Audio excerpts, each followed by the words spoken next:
Hey guys, tonight we begin with the grim, dangerous, and not-so-glamorous world of medieval assassins, those shadowy figures who crept through castle halls and darkened alleys to change history with a blade and a whisper. You've seen them in movies, right hoods pulled low, knives catching the moonlight. One silent move, and the tyrant collapses at the banquet table. But here's the truth. Being a medieval assassin, it seriously sucked. So before you get comfortable, take a moment to like the video and subscribe, but only if you actually enjoy this sort of thing. No pressure. And let me know in the comments where you're tuning in from tonight and what time it is there. I'm always amazed by how many people are wide awake in the strangest corners of the world at 2:14 in the morning looking for sleepy history stories. Now dim the lights, maybe turn on a fan for that soft background hum, and let's ease into tonight's story together. Let's be clear. No one in medieval times woke up and said, "You know what I'd like to do? Stab a nobleman in the throat for 12 silver coins and the honor of hiding in a barrel for 3 days." No one aspired to this. You didn't dream of it as a child. You didn't train in a remote monastery surrounded by old scrolls and moral complexity. You ended up here because your life went horribly, humiliatingly wrong. If you were a medieval assassin, you were desperate, broke, forgotten. You were probably ex-military, or at least someone who once held a weapon and didn't immediately drop it. Maybe you had a record. Maybe you owed someone money. Maybe you just looked like the kind of man who knew how to disappear. Either way, you were chosen for one reason. No one would notice if you were gone. And it showed. You didn't glide across rooftops like a falcon in the night. You trudged. You limped. You had holes in your boots, and something green was growing on your bread. You didn't have a backstory. You had back pain. There wasn't a formal application process. It usually started in a tavern over a drink you couldn't afford. A man in a cloak. A coin purse with just enough silver to make you listen. A name, maybe a time, never a reason. You were a solution to someone else's problem, and no one cared what happened to you once that problem was solved. And the people you were sent after, they weren't wandering through marketplaces in unlocked carriages. They were nobles, priests, landowners, bankers, people with layers of protection walls, guards, tasters, dogs, sometimes even food-blessing priests on retainer. They didn't just have money. They had money for protection and money for revenge, which meant if you failed, someone was going to die. And if you succeeded, well, someone still was. It just might be you next. You didn't get blueprints or schematics. You didn't get magic gear. You got rumors. You got whatever the bartender overheard. You got one chance to get into the manor house, or under the chapel, or through the garden gate without getting seen, and a second chance wasn't coming. Let's say your client wanted poison. Great. You didn't have access to a royal apothecary. You had dried herbs, borrowed recipes, and whatever you could steal from a hedgerow or a midwife's kit. Some medieval poisons worked fast, others just made people violently sick for 3 days, then better. Occasionally, the dog got to it first. And now, the dog was dead. And now, everyone was watching the food. And now, you're outside the city walls chewing bark, wondering if it counts as a failed mission. Knives were messier. They made noise. They left blood. People screamed when you stabbed them. Did you know that they screamed? They bled all over your clothes, and then they started yelling names and knocking over furniture. You were supposed to be gone by then, but your foot got stuck, or your cloak caught on a nail, or the guard had insomnia tonight. And suddenly, your quiet exit looks more like a chase scene. If you were lucky, you got away. Not clean, not proud, just alive. You ran through alleyways that smelled like vinegar and rot. You climbed walls you couldn't see the top of. You cut through stables and gardens and graveyards. And if you made it to the river, maybe you floated out of the city with nothing but wet boots and regret. And then, no safe houses, no secret contacts. You didn't report back to headquarters. You just vanished. If your client was honest, and that was a big if, they'd leave your remaining coin in a pre-arranged hiding spot. If not, you got nothing. Just a sore leg and a growing suspicion that you'd been used. The worst part, you couldn't even brag. Couldn't tell the barkeep. Couldn't leave behind a message. Because the second anyone suspected you, your life expectancy dropped to about 20 minutes. The person who hired you, they'd deny everything. The person you killed, they had cousins. You had mud fleas and a fake name you barely remembered, according to historian Barbara Hannawalt. The average medieval criminal operated within a community that knew his name and his sins, which means even if no one saw you do it, everyone knew what you'd done. Gossip moved faster than the wind, and once it reached the wrong ear, say a bailiff with a grudge or a priest with an agenda, you were finished. And even if no one caught you, you still had to live with it. The face, the noise, the smell, the way your hand shook for days after. You didn't sleep easy. You didn't drink hard. You didn't have fun.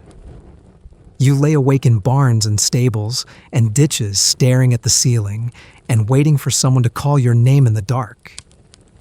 And you weren't even alone. There were dozens of you in every kingdom. Some better than others, most worse. Some died on the job. Some were caught years later. A few just kept going until they couldn't anymore. You weren't a legend. You weren't a hero. You were a footnote in someone else's downfall. And yet somehow you mattered.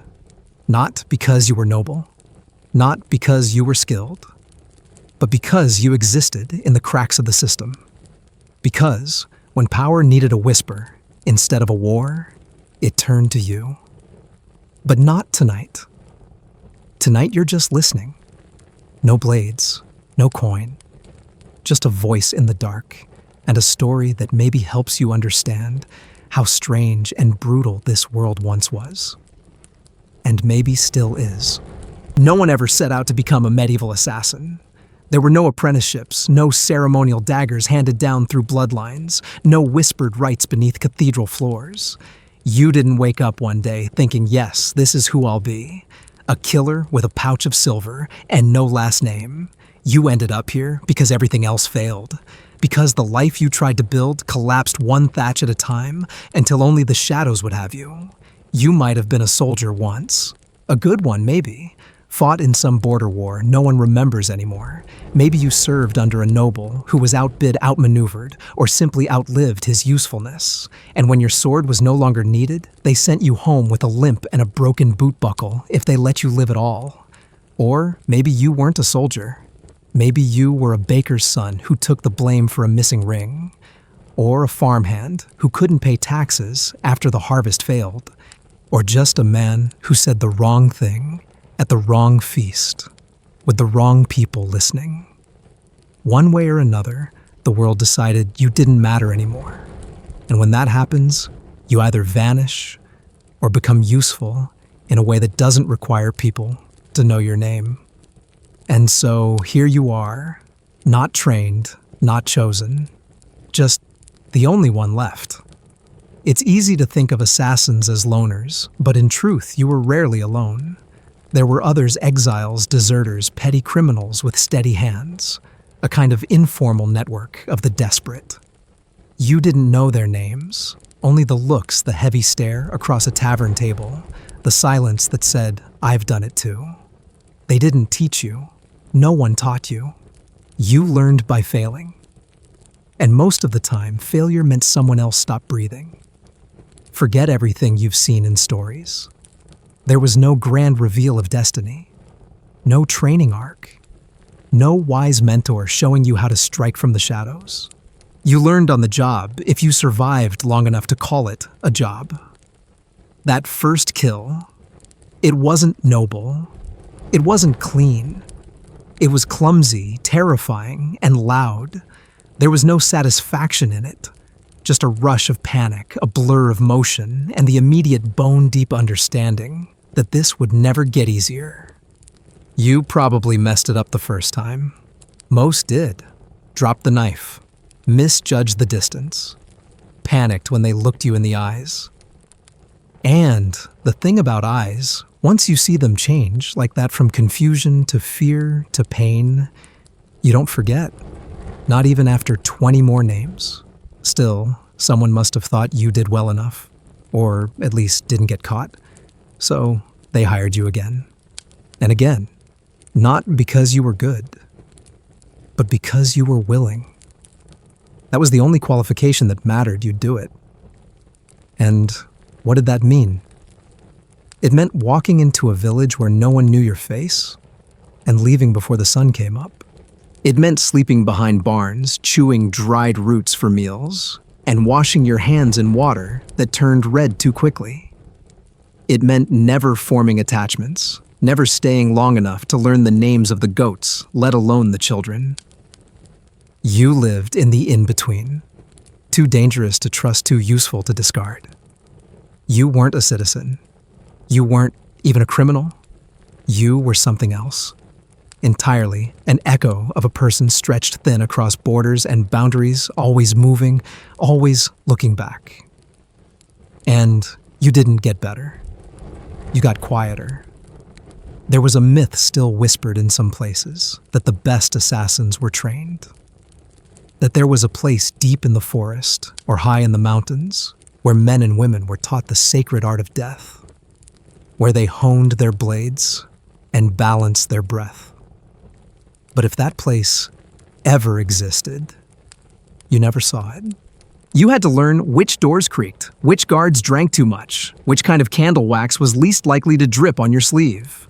You had to guess how many steps it took to cross the corridor. You had to remember the names of dogs. You became a student of silence, but not by choice.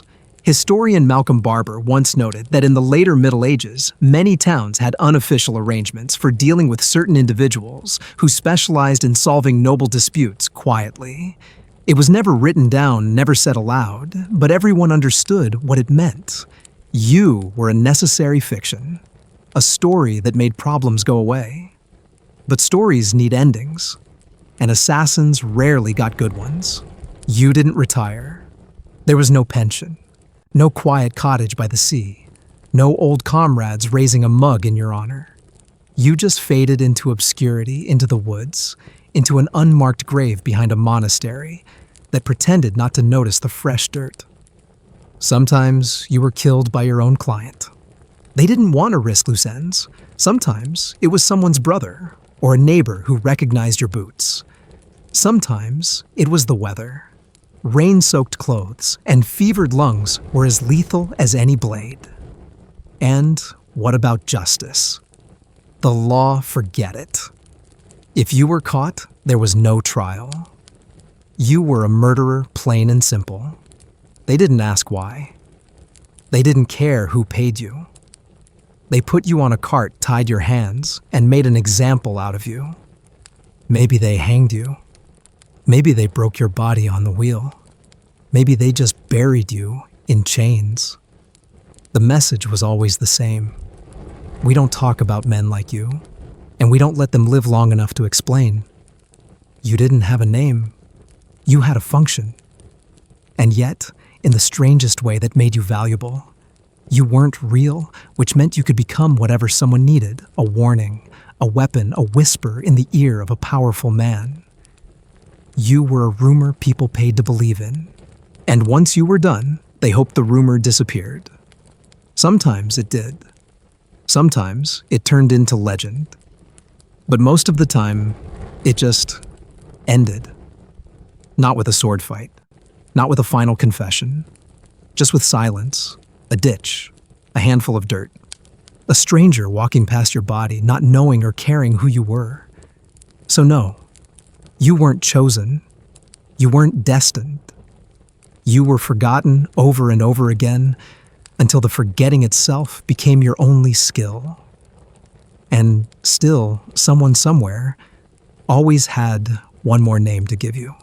Let's get one thing straight right away. There was no training montage, no slow-motion swordplay under waterfalls, no blindfolded balance drills on slippery beams, and definitely no wise old mentor teaching you the sacred art of death between cups of fermented yak milk. If you were lucky, you had a rusty blade in both eyes.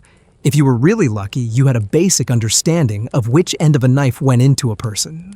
There was no instruction manual for becoming a killer in the medieval world. You didn't learn it in school.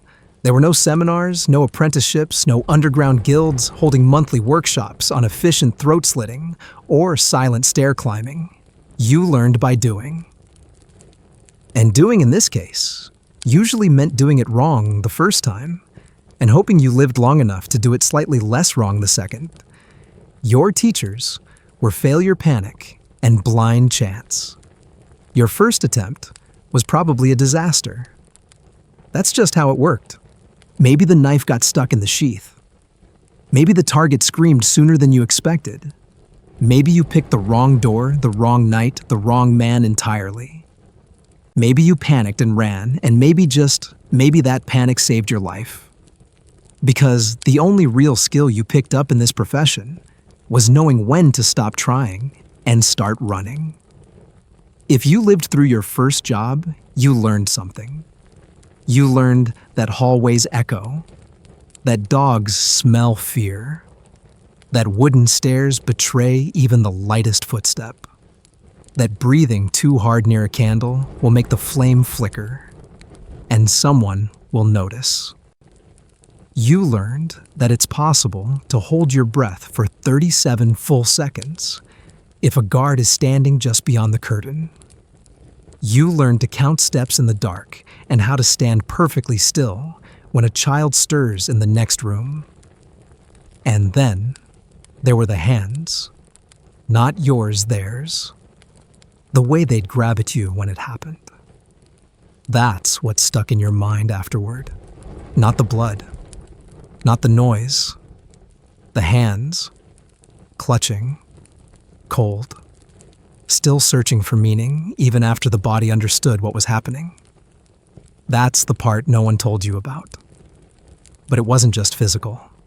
There was a mental side to the job that no one prepared you for. The waiting. The second guessing. You might spend days watching a building, learning the routine of every door and every servant. You might lie in a cellar all night, muscles cramping, waiting for a signal that never came. Or worse, one that came too late. You learned to think like water seeping through cracks, adjusting, observing. But water doesn't sleep, and neither did you. There was no such thing as relaxation. Not really. The moment you let your guard down, someone noticed.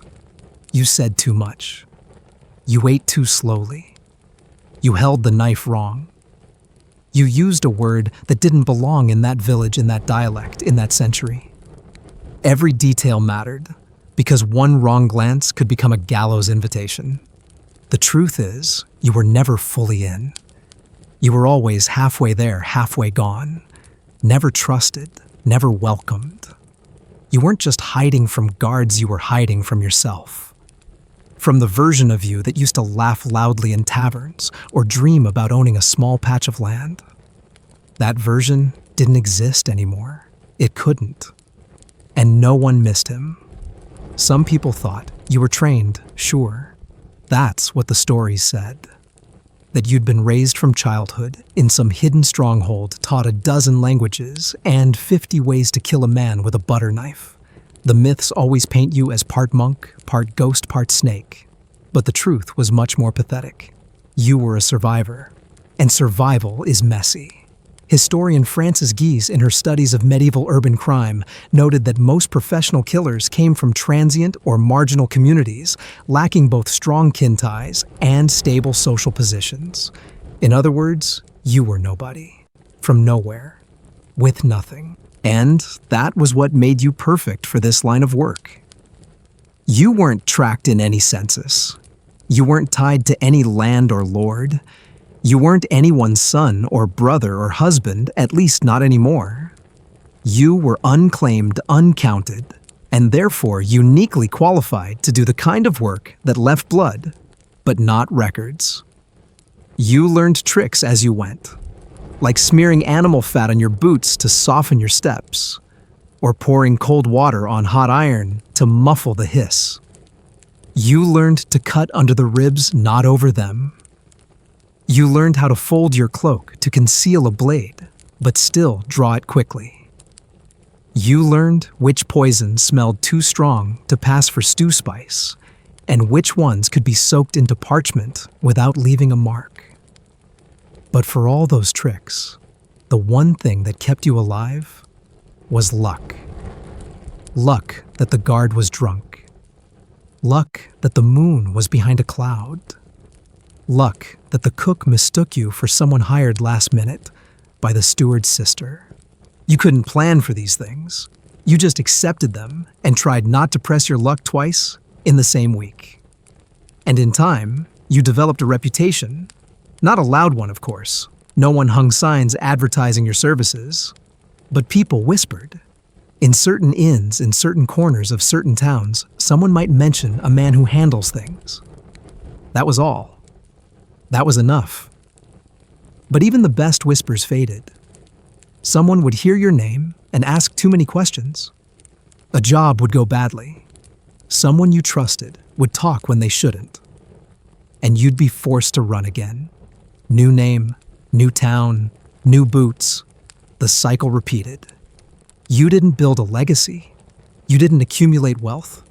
You didn't rise through the ranks or earn medals. All you gained was practice, and not the clean kind. Not the elegant acrobatic violence the songs like to praise. Your kind of practice was learning how to roll into a pig pen without stabbing yourself, or how to calm a screaming maid long enough to finish the job and bolt out the scullery door. There's a word they use sometimes, cutthroat. It sounds dramatic now, almost glamorous. But back then, it was more literal. It was what you were expected to do. Quietly, quickly, and without flinching.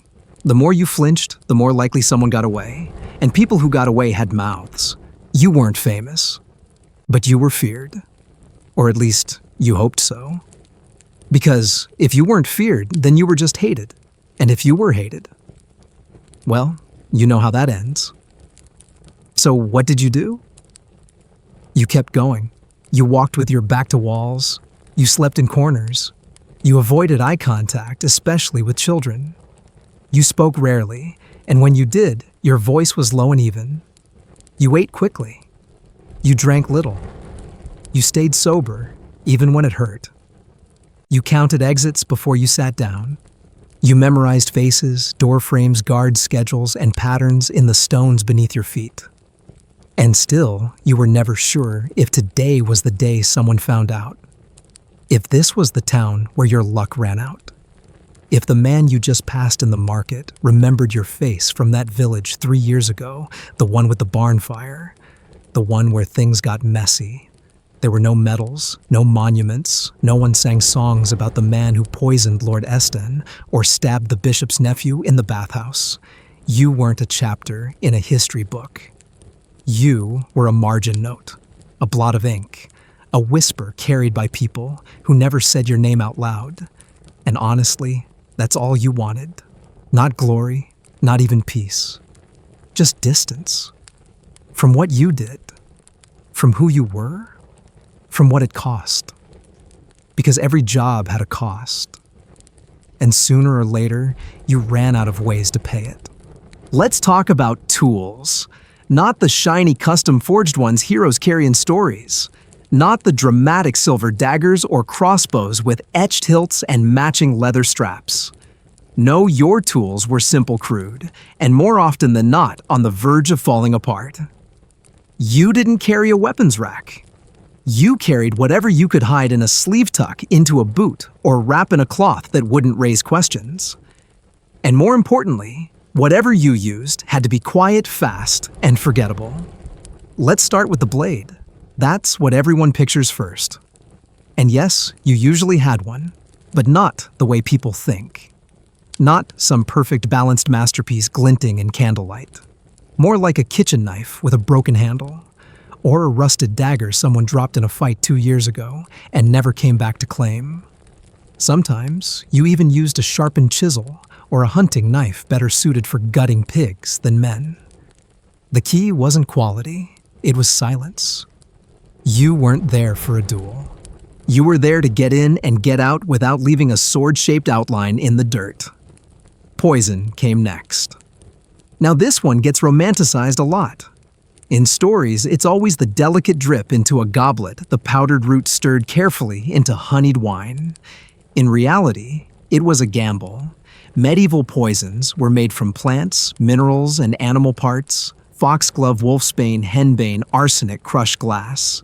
If you were lucky, they were fast. If you were unlucky, they made the victim vomit for 6 hours, then survive out of sheer spite. Sometimes the stew just tasted weird and got tossed. Sometimes the wrong person ate it. Sometimes it backfired completely, and the target got suspicious, swapped meals, and decided someone in their circle wanted them dead. Then it got complicated, and poison wasn't easy to come by. You didn't have a friendly neighborhood apothecary who kept a shelf labeled "deadly things, ask for discount." You had to know a midwife, a hedge witch, or a very drunk herbalist with a loose sense of ethics. And even then, you couldn't trust what you got. You couldn't test it. The only way to know if it worked was to try it on someone. Sometimes that someone was a stray dog, or a rat, or if you were truly heartless, an old man sleeping in the churchyard. Then there was rope. Rope sounds simple, but it was surprisingly versatile. You could strangle someone with it, yes. But you could also use it to scale a wall tie off a gate or secure a door shut from the outside. You learned to carry just enough too much, and you looked suspicious. Too little, and you didn't have options. The best rope was soft, well-worn, and quiet. The worst fresh, creaky, and liable to snap at the worst moment. You learned to test it quietly, in the dark, looping it around your wrists and tugging just enough to know it would hold. Other tools were more creative. Wax to silence hinges, oil to slick a window frame, chalk to mark safe exits in unfamiliar buildings, bits of charcoal for quick maps, or crushed eggshell to blow into someone's eyes as a distraction. Nothing was elegant. Everything was practical. If it worked, once you remembered it. If it failed, you didn't get a second chance. Clothing mattered too. You didn't wear a black cloak because it looked cool. You wore it because it hid stains and blended into shadows. You wore soft shoes that didn't click on cobblestone. You avoided metal buckles. You stitched pockets into strange places, kept your blade handle wrapped in linen so it didn't reflect light. You didn't carry trinkets or jewelry, anything that made noise or caught attention had to go. You learned how to look like someone no one would remember. And you learned quickly that most of your job wasn't about the kill. It was about the setup. Hours, sometimes days of preparation, watching the guard rotation, learning the target's habits, finding the moment when they'd be alone briefly and unprotected. That was your opening. A window that closed fast. If you missed it, you didn't get another. And if you guessed wrong, you could end up in a room with 3 armed men and a very confused priest. You had to be good at improvising. Plans fell apart constantly. A locked door, a missing key, a servant who stayed longer than usual. You couldn't panic. You had to shift, adapt, vanish. Maybe the job waited another night. Maybe it was off entirely. Maybe the client would be angry or worse, suspicious. You learned to read the wind, to sense danger like an itch behind the eyes.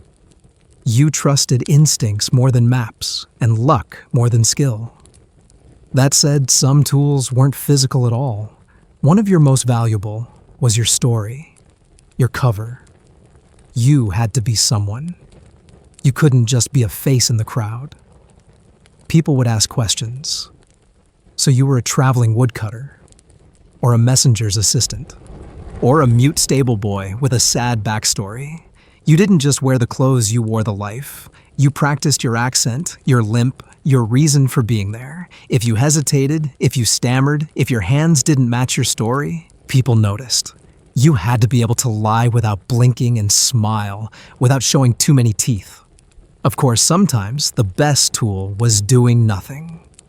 Waiting, watching, letting someone else make the mistake. Not every job required a blade.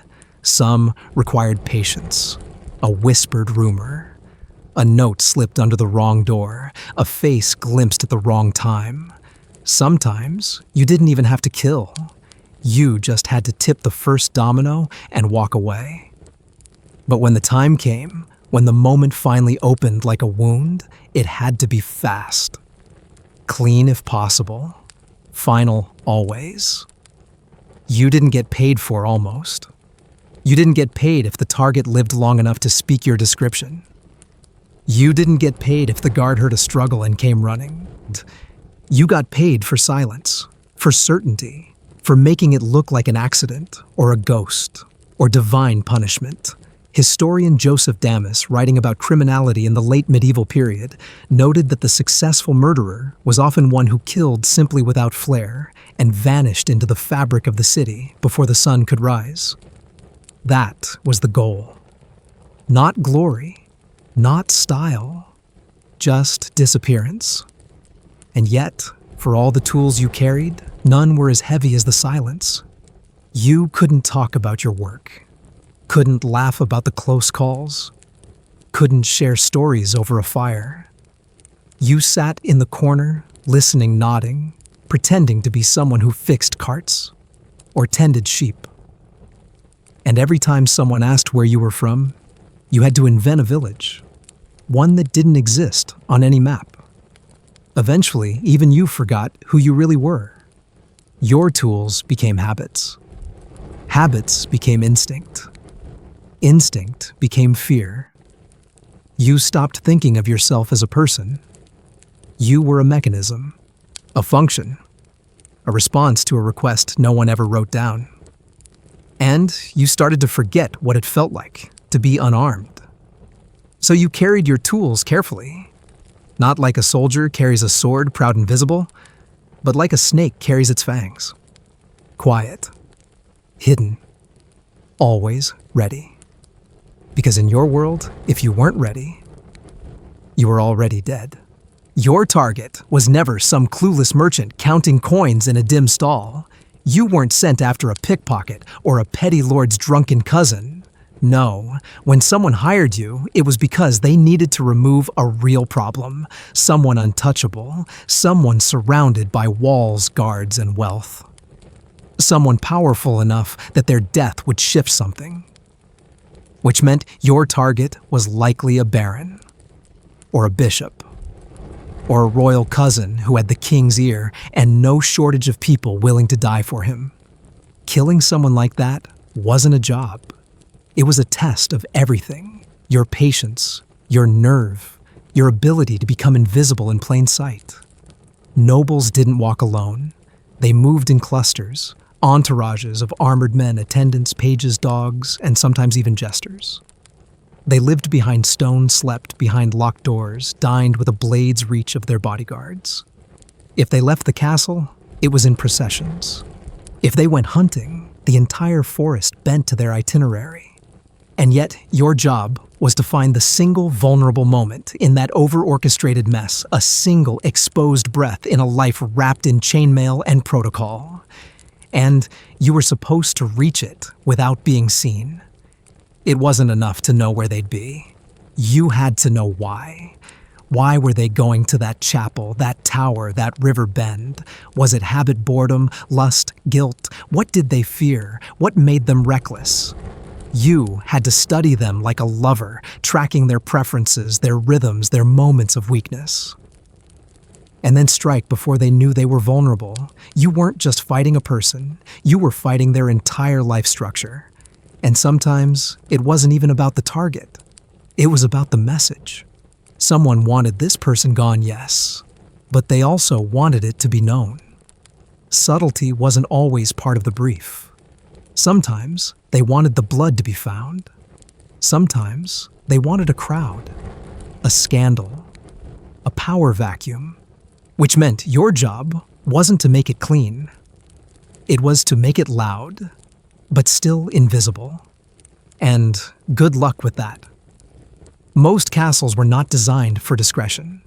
They were built to trap and confuse hallways that turned back on themselves, stairwells that opened into thin-air dead ends that only served to catch the panicked, windows too narrow for a body too high for a safe jump.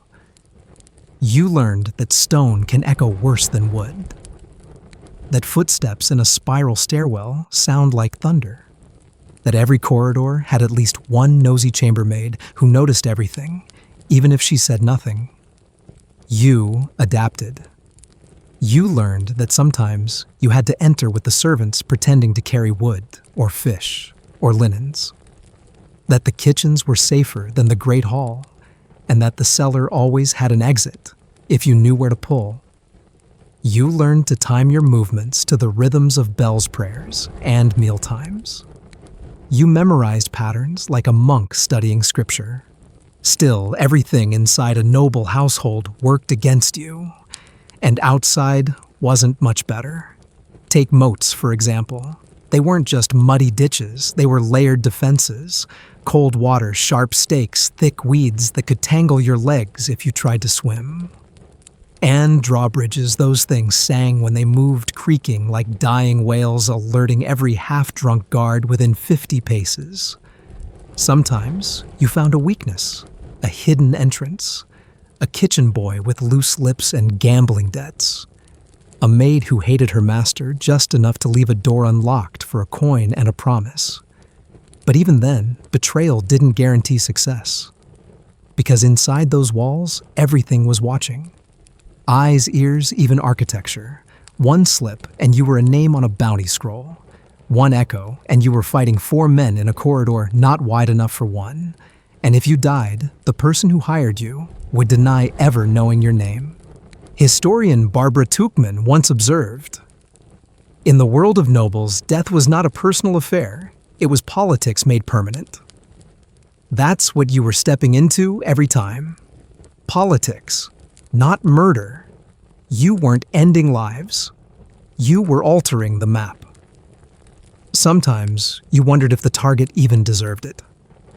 They weren't always tyrants. Sometimes they were just inconvenient. The wrong brother, the too pious cousin, the advisor who didn't vote the right way. You weren't there to judge. You were there to complete the task. But you carried their names with you longer than expected, echoes that clung to your boots. And then there were the fails. Yes, they happened. Even to the careful. Even to the silent. Maybe the target stayed up too late. Maybe someone unexpected dropped by. Maybe your knees gave out from crouching too long and the chimney flew. You aborted, vanished, disappeared. But the target knew someone had come. A footprint in the ashes. A scratched doorframe. A feeling in their chest they couldn't explain. And now they were watching. Paranoid. Suspicious. Reinforced. Your job just got twice as hard. If you were lucky, your client gave you time to try again. If you weren't, they assumed you talked and sent someone after you. And still, you kept going.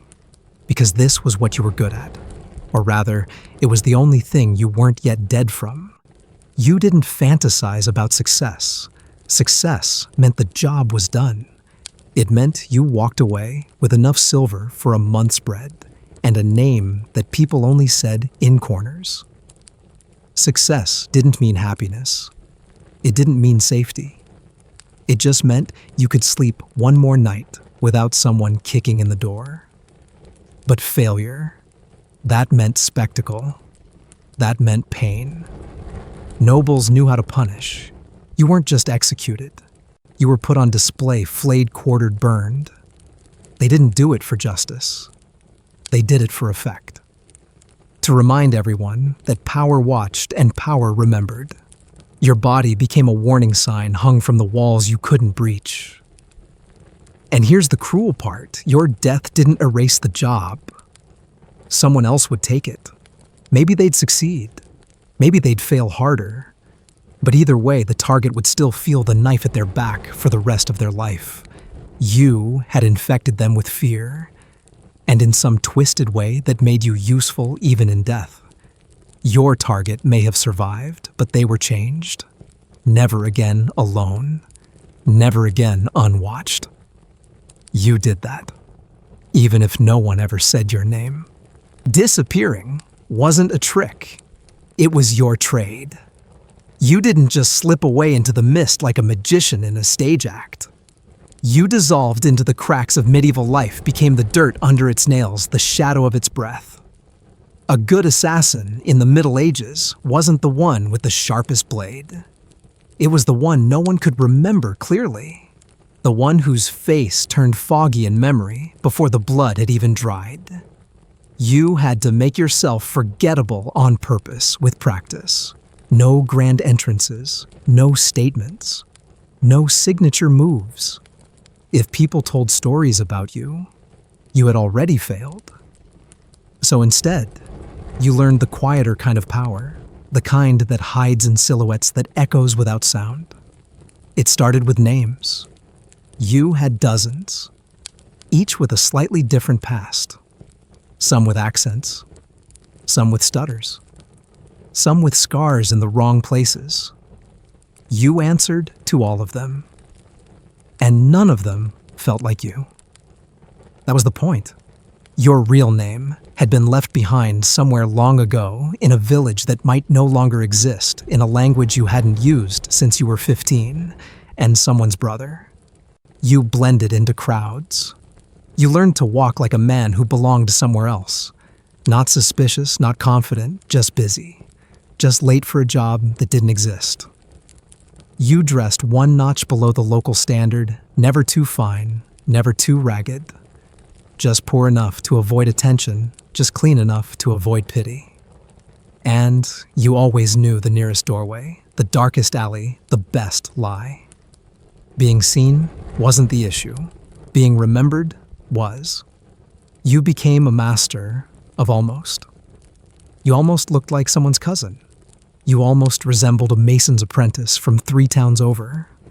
You almost fit in. But not quite enough for someone to stop and ask. And that almost saved your life. You also became fluent in silence. Not just the absence of sound, but the presence of deliberate stillness. You knew how to hold your breath when a guard walked past. How to wait until a dog looked away. How to hear conversations 2 rooms over by reading the dust on the floor. You studied the art of being nobody. This wasn't just paranoia, it was survival. Medieval cities were not kind to strangers. Suspicion was the default setting, especially if you didn't belong to a local guild, parish, or family. Outsiders were watched, so you had to fake belonging, show up at mass, buy bread at the same stall twice, complain about taxes with the right tone. You didn't need to be liked, you just needed to not be questioned. Historian E.M. Halliday once wrote, "The medieval mind feared not the stranger, but the unexplained." That was your edge. You gave them an explanation, a job, a story, a limp, a reason you were there. And then you moved on before the cracks showed. But it wasn't just people you had to fool, it was places. Medieval towns had their own personalities. Some were narrow and watchful like a jealous lover. Some were noisy and indifferent. Some were so full of secrets you could vanish into them like ink into vellum. You learned to read them like maps. You followed the smells, the water lines, the paths rats took through refuse. You moved like a ghost that had memorized the plumbing. And still danger followed. Because vanishing wasn't permanent. It was temporary. You could hide your face, your voice, even your scent, but not your effect. Someone was always looking. Someone always remembered enough to talk. And those words traveled faster than you. So you moved often, never slept in the same spot twice, never crossed the same bridge the same way. You changed your habits so often that even you forgot what you liked. Did you prefer red wine or watered ale? Did you pray to Saint Michael or just pretend to? Did you snore? You hoped not. You didn't want to give yourself away while unconscious. And when escape became necessary, you had 3 options: The road, the river, or the woods. The road was fastest, but everyone saw you. The river was unpredictable, but it carried you further than feet. The woods. The woods were honest, brutal but honest. You knew how to move quietly in them, how to sleep beneath roots, how to cover your scent with crushed mint or ash. You didn't fear wolves. You feared men who followed wolves. Sometimes you changed your appearance, grew a beard, shaved your head, burned your clothes, faked a limp, walked with a stick you didn't need. Anything to disrupt the memory trail. You erased yourself one layer at a time. But you didn't just disappear after the job. You had to disappear before. In some cases, months ahead. You arrived in town as a stranger looking for work. You swept floors, hauled firewood, helped unload carts. You waited. You watched. You learned who to bribe, who to avoid, who had a daughter that talked too much. You became part of the scenery harmless background. And then, when the moment came, you acted. And vanished again. No goodbye, no explosion, just absence. And still, there were those who hunted you. Noblemen weren't fools. They had ears in every tavern, eyes in every market. They hired their own shadows trackers, torturers, scribes, people who pieced together the shape of you from blood and rumor. You became a silhouette on a parchment, a list of traits, a hunch shared by a servant, a sketch drawn from memory and panic. And they were getting better. Some cities kept Book of Strangers registers of unfamiliar faces. Some guilds hired men specifically to check licenses, which really meant sniff out killers. Some lords offered gold for any name that sounded even close to yours. You were never safe. But you got cleverer. You used language to your advantage, changed dialects, dropped words, added accents. You forged pilgrim badges, wore false relics, recited fake prayers. You posed as a monk 1 week, a mute tanner the next. You borrowed sins as easily as shoes. And somehow, despite all that, sometimes you still got caught. You were recognized, misjudged, named. Then came the hardest part. Disappearing wasn't just about leaving. It was about becoming someone else so completely that not even you knew where the old you ended. You had to convince yourself the man they were chasing had never existed. And sometimes you succeeded. Sometimes you slipped into a new life and stayed there, built a trade, married a woman who never asked questions, pretended your nightmares were from a war you never fought in. You carried buckets, raised a roof, drank soup, but the blade stayed hidden in your boot, just in case, because you never really stopped running, even when you weren't moving. Mainstream historical fact. In many medieval cities, particularly across southern Italy and parts of the Byzantine Empire, criminals often operated under a rotating list of aliases and would travel from one jurisdiction to another to avoid prosecution. According to historian Barbara Rosenwein, the absence of central policing meant that the ability to vanish was as much a professional skill as it was an accident of geography. Vanishing wasn't a trick. It was part of the toolkit. And in your case, it was the only reason you were still breathing. So you kept going. You lived in fragments, in fake names, half-truths, and carefully crafted silences. You were the man who never was. The whisper behind the locked door, the face glimpsed once, and never again. And in that space, between shadows and memory, you survived. There was no retirement plan, no pension, no cozy cottage at the edge of the forest, no grateful king who offered you land for your quiet service. You didn't age gracefully. In this line of work, you evaporated. Or you died young alone, and very likely with a knife still clenched in your hand. Let's be honest, success didn't mean a better life. It meant survival. It meant you made it to the next job, and the next, and the next. always one step ahead of being forgotten or worse remembered. And when you succeeded, really truly succeeded, that was when the real punishment began. Because staying alive meant staying away from people, from homes, from anything resembling a life. There were no victory parties, no medals, just a long, slow disappearance into solitude. You couldn't trust anyone. You'd seen too much. You knew too many secrets. People who talked ended up in shallow graves, and people who listened too long started imagining you in theirs. So you kept moving. Even in towns that didn't know your name, you kept your back to the wall and your exits in sight. Even in bed, your ears stayed sharp for the creak of a board or the whisper of leather against stone. Even while pretending to be someone else, you never forgot the part of you that could kill without blinking. And that part, it didn't rest. It paced the inside of your skull like a caged animal waiting to be let out again. You became a ghost long before you were dead. Loneliness wasn't a side effect. It was a requirement. You couldn't have friends, couldn't keep them safe, couldn't explain why you flinched when the door knocked, or why you kept a blade under your pillow. You didn't get to be vulnerable. You didn't get to explain. You just got to exist. Quietly. You stopped writing your name on things. You stopped carving notches into walls. You stopped leaving marks at all, because marks could be traced, could be connected, could be used.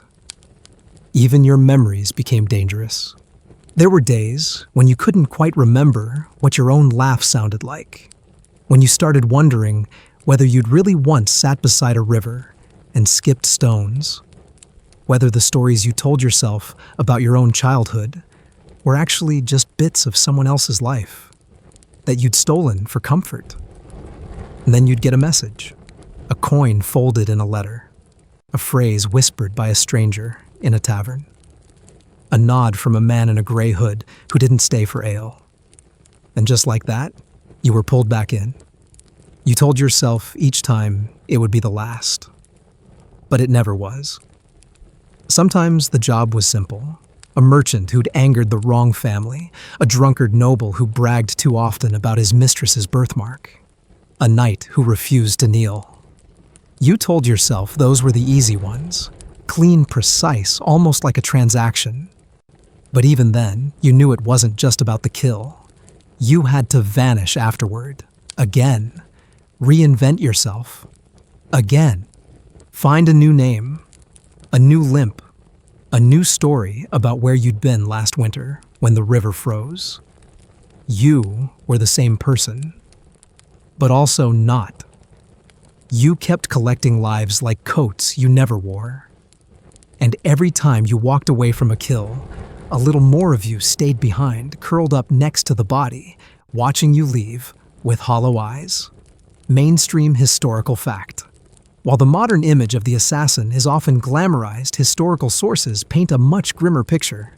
In his book, The Criminal Prosecution and Capital Punishment of Animals, E.P. Evans notes that medieval justice systems didn't distinguish between types of killers, paid personal or accidental.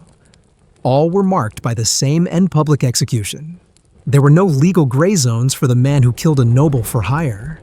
The anonymity that protected you in life erased you in death.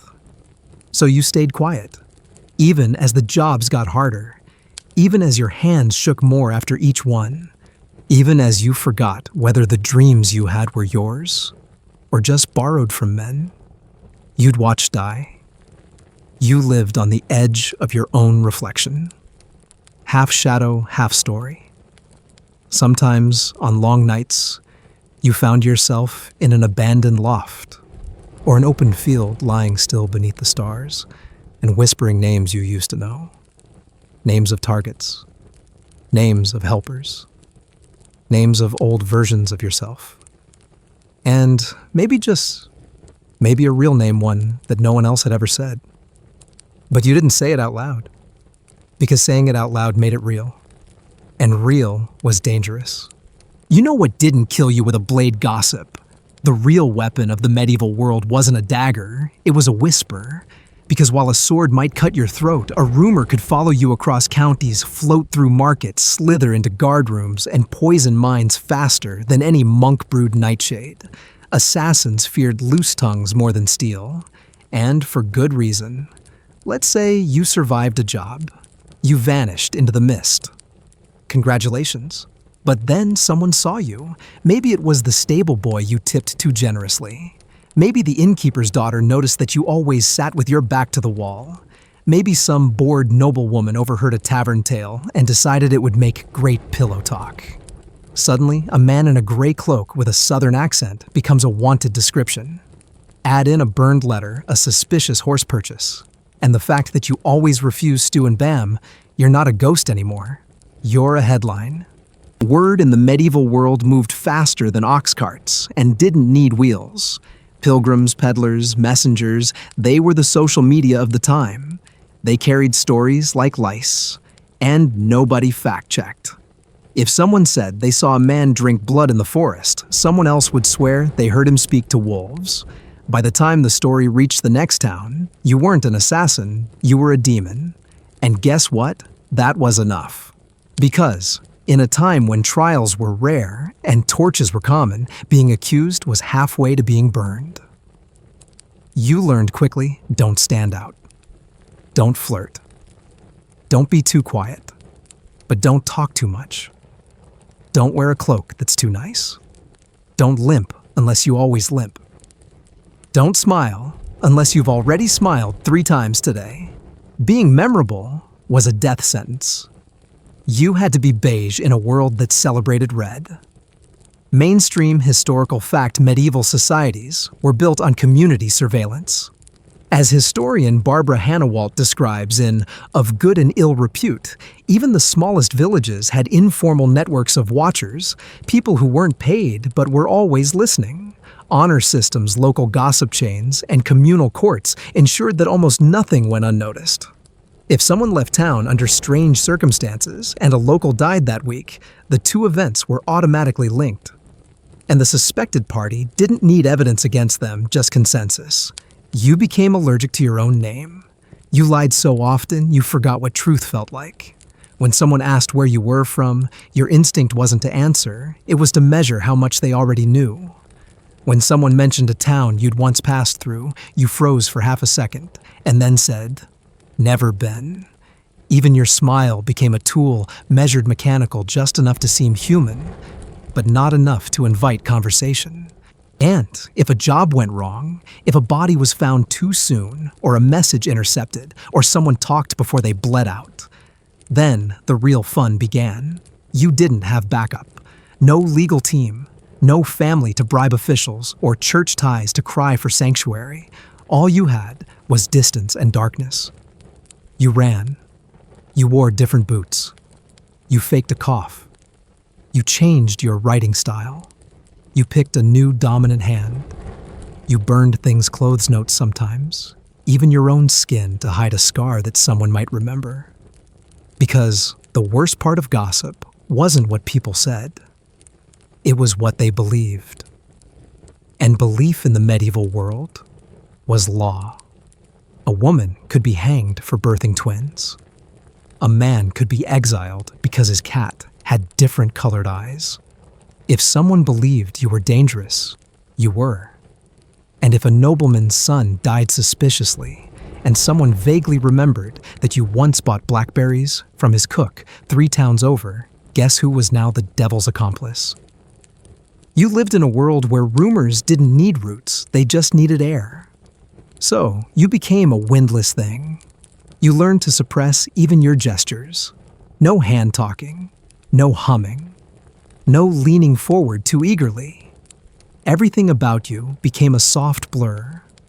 And even that wasn't always enough. Because people talk. And eventually, the talk turned to your kind. Whole songs were written about you. Ballads that turned you into monsters. One-eyed shadows who slit throats for pleasure. Wraiths who walked through walls. Devils who never spoke, but whose breath could kill. You almost laughed. Almost. Because if only they knew the truth that you still couldn't sleep on your left side because of the way one job went down in the dark.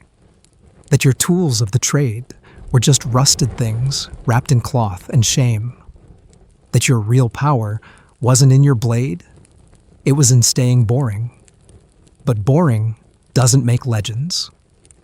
And so the myth of you grew. Whispers turned into warnings. Parents told stories of the silent one who would come if children misbehaved. Priests preached about the sins of secret killers. And kings made proclamations. Not real ones, just enough to be heard, not enough to act. The message was clear. We don't know who you are, but we know you exist.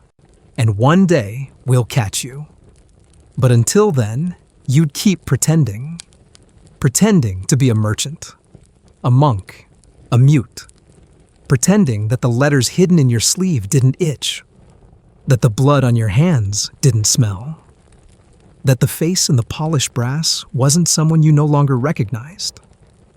Because, the truth, you weren't afraid of dying. You were afraid of being known. She wasn't in the shadows. She didn't crawl through alleys or clutch knives beneath her sleeves. Olympia's mother of Alexander the Great was never called an assassin. But make no mistake, she ended lives. With prophecy, with snakes, with whispers, and with an uncanny ability to twist power the way others twisted rope.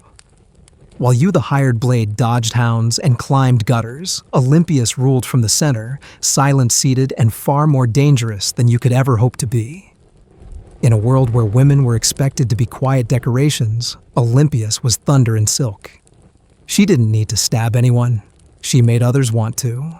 Born in Epirus sometime around 375 BCE, not medieval, but bear with me, this detour has bite. Olympias was married off young to King Philip II of Macedon. Not out of love, of course. It was all politics and alliances. But she wasn't content to be a pawn on anyone's board. She brought her own gods with her, literally.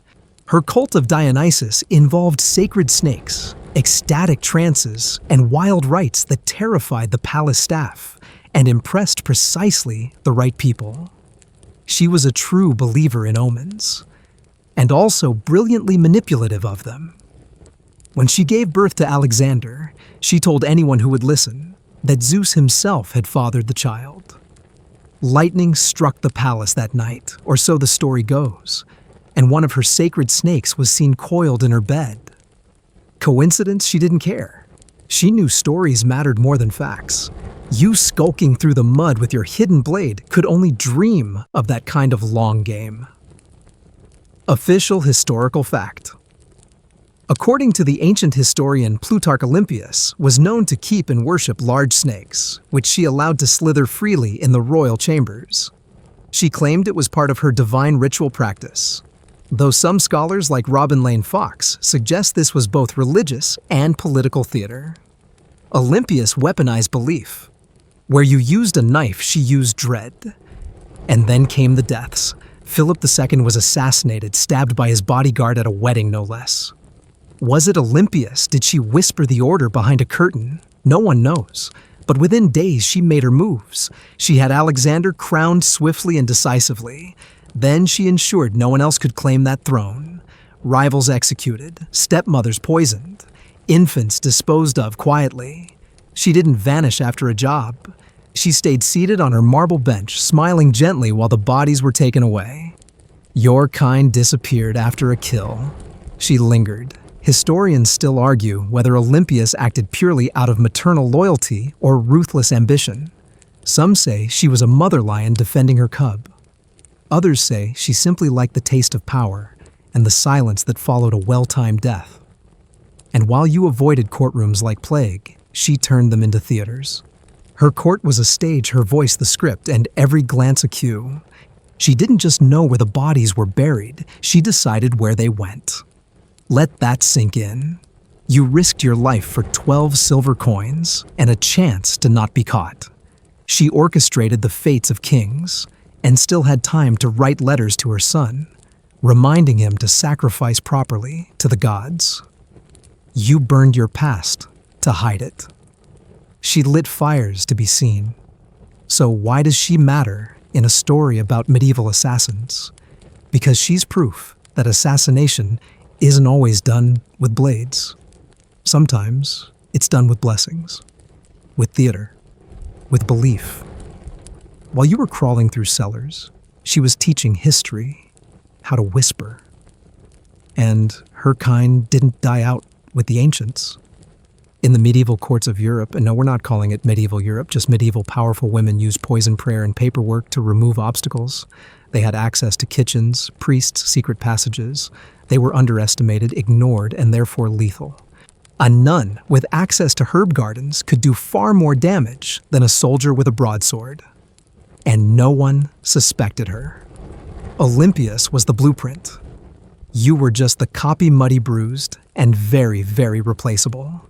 So while you crouched in a barn soaking wet and wondering if the coin was worth it, someone like her was sending a messenger with a wine flask, a ring, and a promise. And someone else would die quietly at exactly the right hour. And unlike you, she'd never run, because she was the castle.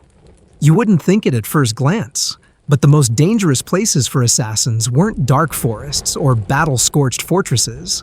No, the true viper's nest were palaces, immaculate halls dripping in gold candlelight and paranoia. These weren't places where you snuck in the window and vanished like a shadow. These were spaces where you blended in or didn't come back out. You might have entered dressed as a servant, a harpist, a monk delivering news of a relative's death. And just like that, you were in. But now came the hard part. You had to stay in character while all the marble-eyed statues seemed to be watching. You had to smile at lords whose names you knew from bounty letters. You had to move among guards with helmets so polished you could see your own sweating face reflected back. In places like this, murder wore perfume. It sat beside you at the feast. It passed you goblets. Here, assassins didn't just use daggers, they used sweet wine with a little something extra. The phrase poison politics wasn't metaphor, it was Tuesday. In the Byzantine court or under the chandeliers of Florence, a single unblessed cup of honeyed wine could bring down a dynasty. No one ate without a taster. Some had 3. A few had dogs trained to bark if something smelled off. It made slipping something fatal into dinner feel like trying to cheat at poker with 5 people watching your hand. And just when you thought you'd succeeded, that your mark was coughing into his velvet sleeve, someone else might step forward and take credit. In these courts, murder wasn't a scandal. It was a strategy. Everyone was already betting on the next funeral. One widely cited mainstream historical fact comes from Professor Malcolm Vale of Oxford, who noted that the court of Burgundy in the 15th century was a space where the exercise of soft power whispers marriages and poison was often more deadly than open war. That wasn't an exaggeration. In these elite environments, assassins weren't barbarians. They were gentlemen, sometimes even nobles themselves. The more silk you wore, the closer you were allowed to get to the crown. And the closer you got, the less you could trust even your own reflection. You didn't carry a dagger too crude, too messy. No, in the velvet corridors of power, a subtle brush of the shoulder, a shared fig, or even a misplaced prayer book might be your weapon. And your downfall. This was the era of apothecaries who sold both medicines and mysteries. A bitter almond could be harmless or could mimic the symptoms of natural illness, especially if delivered in the right soup. A hollow ring might contain a smudge of belladonna. A pearl clasp could be laced with arsenic that rubbed slowly into the skin. The courtiers whispered about these things the way we whisper about crypto scams, half fascinated, half convinced they'd be next. Now, not all assassins who walked these halls wore masks or cloaks. Some were courtesans, some were cooks, some were the king's own cousin, impatient for his inheritance. In 1478, the infamous Pazzi conspiracy showed how messy this all could get. During Easter Sunday Mass in Florence, the cathedral turned into a bloodbath. The target, Lorenzo de' Medici. The attackers, a network of nobles, mercenaries, and clergy backed by the Pope himself. One brother was killed. Lorenzo survived, wounded and livid. Florence erupted. Heads rolled literally. The aftermath was brutal public and involved a lot of rope and stone walls. But make no mistake, this had started with whispers in marble halls. Here's the strange part. The better you were at this job, the more likely you were to be betrayed. Not because of your failure, because of your success. Powerful people don't like loose ends. And if you'd proven you could slip a poisoned fig to one duke, what was to stop you doing the same to the man who hired you? So the life expectancy of a palace assassin wasn't exactly great. Even if you got paid, and that was a big if your name might end up carved into a doorframe. Or left off the record entirely. History is full of sudden deaths explained away by fever heart failure, or God's judgment. We'll never know how many were actually resolved by someone like you. Now, you may be wondering if everyone was this suspicious. Why did anyone hire assassins at all? Because in court politics, plausible deniability is everything. You could be rid of a rival, blame a fever, and still show up at the funeral, looking very pious. And if you got caught, well, you were never really working for anyone. That's the beauty of it. You'd die with secrets in your mouth, and your employer would sleep soundly beneath their embroidered sheets. Let's not forget the fringe detail. There were actual books of poisons circulating among Europe's elite. One infamous one. The Book of the Five Poisons reportedly passed between Venetian merchant families like a cursed heirloom. While its existence is debated, references to it turn up in court records and travelers' journals as late as the 1600s. Historians still argue whether some royal deaths were genuine illness or meticulously planned meals. Richard the Lionheart's sudden decline.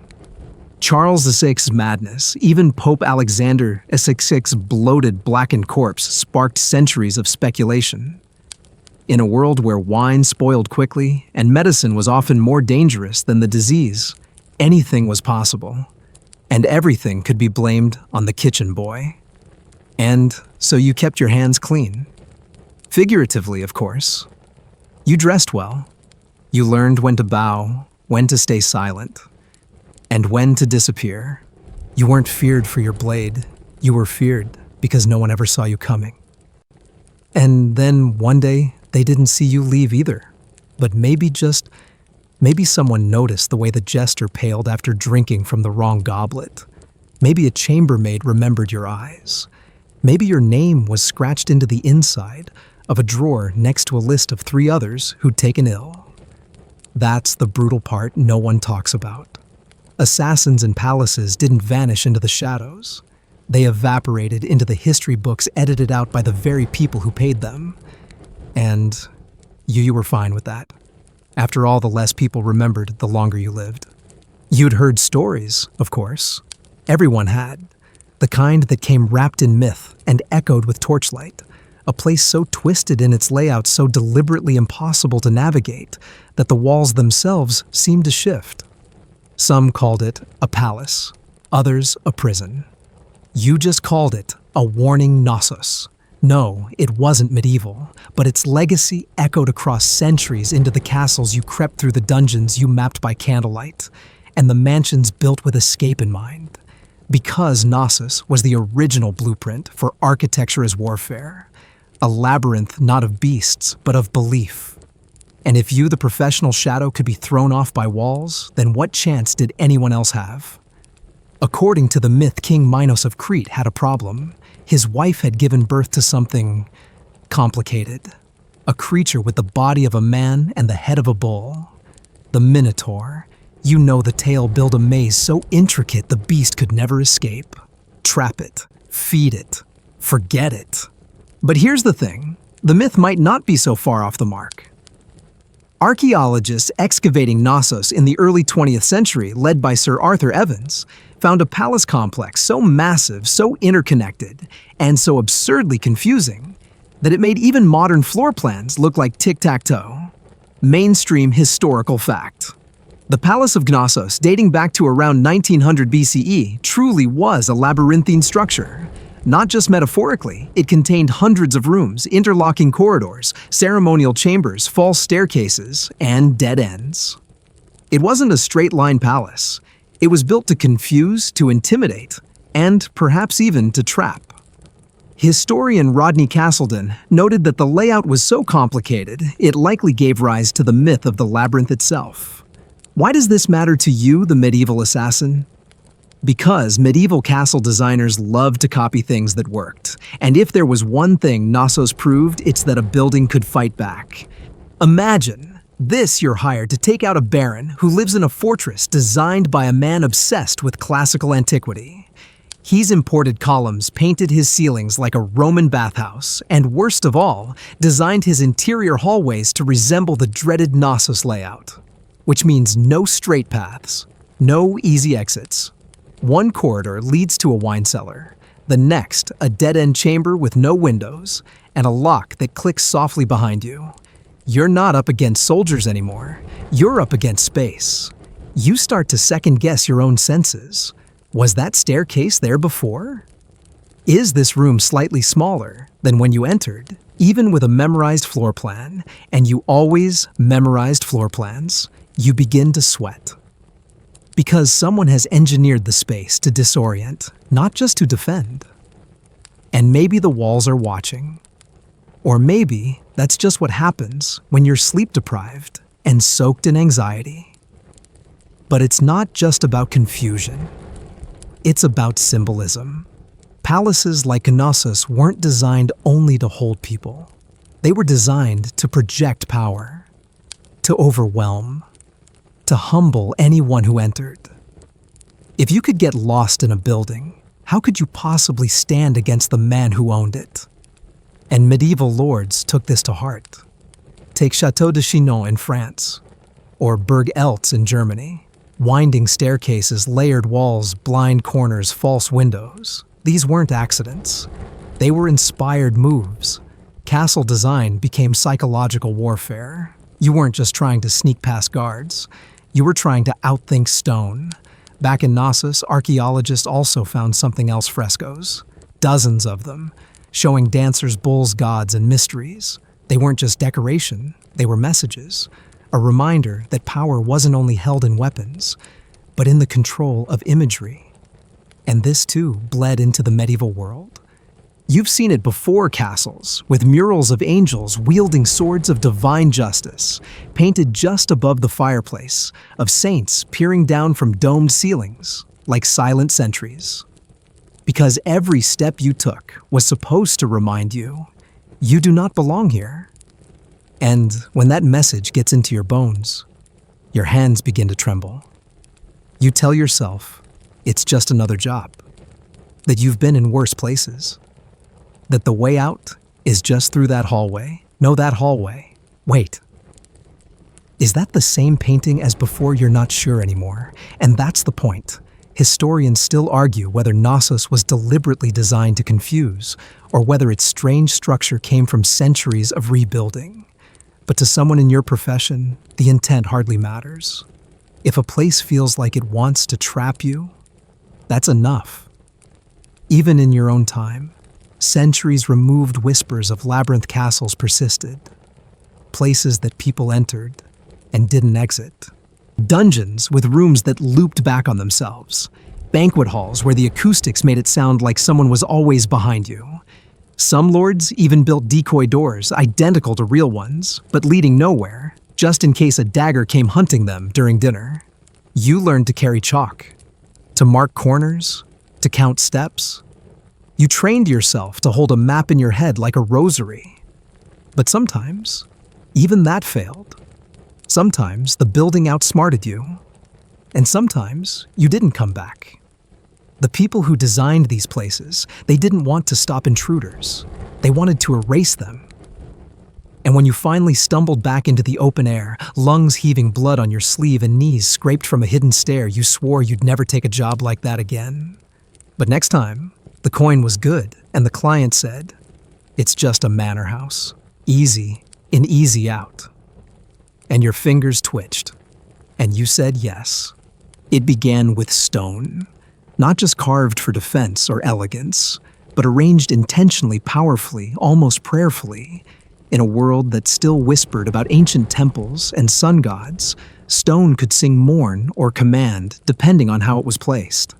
And in the city of Knossos, yes, we're still drawing from it. You weren't just in a palace. You were inside a mood, a maze of bullhorns, high frescoes, and symmetrical dread. You weren't navigating a building. You were trespassing through a ritual, and centuries later, medieval architects still hadn't forgotten.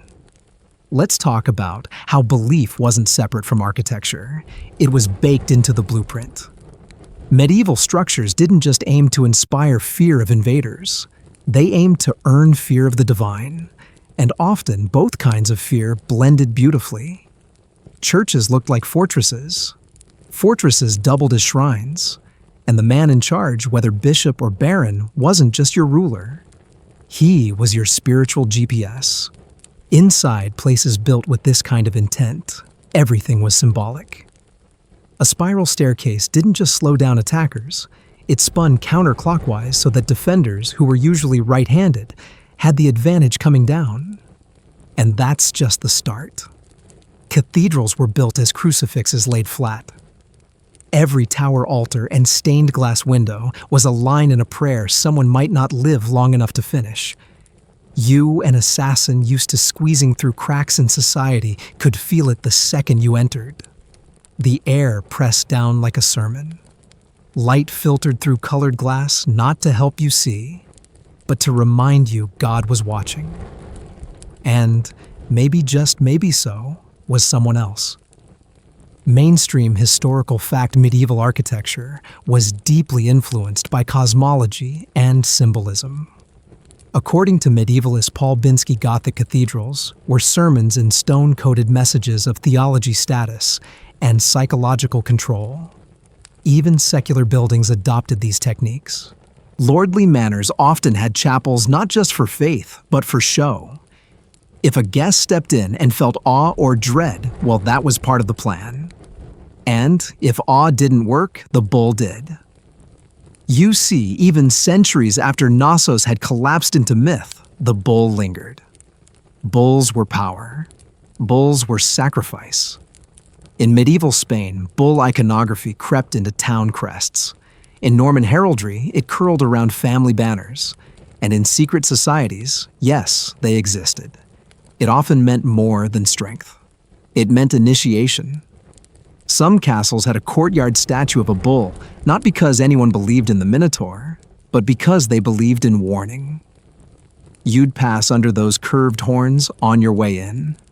Sometimes the horns were gilded. Sometimes painted red. Sometimes, if you were lucky, they were missing. If you were unlucky, they dripped. There were also rumors of hidden altars. Not the public ones, where priests lit candles, but private ones in underground rooms, where stone floors sloped just enough to direct blood away from the center. These were places you never wanted to find. Not because you feared ghosts, but because you feared memory. You weren't supposed to know some things. And yet, you always seemed to end up in places like that. Here's the fringe tidbit for you. Several 13th century manuscripts mention rooms that hear. This wasn't metaphor. Some nobles believed their walls retained sound. So they built echo chambers, places where their secrets wouldn't echo, or where echoes could be trapped. One chronicler in Rouen described a duke who refused to speak in his own hall without a bowl of water beside him. Why? Because he believed the ripples would reveal whether the walls were hungry for words. Creepy, yes. Nonsensical, possibly. But in your line of work, that meant another thing to track. You didn't just avoid guards. You avoided spirit statues, paintings with eyes just slightly too lifelike. You learned not to touch anything. You learned that sometimes the safest place to step was the darkest. Historians still argue whether these rituals and design choices were driven by deep belief or simply elite paranoia. The answer is probably both. Because when you have power and enemies, you make your home reflect your fears. And your job.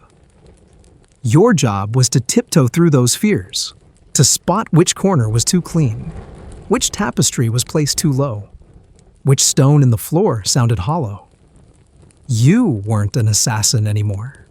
You were a reader of buildings, a detective of dread. And sometimes the building read you. Have you ever stood in a room that felt like it knew you? Like the air had already measured your lungs?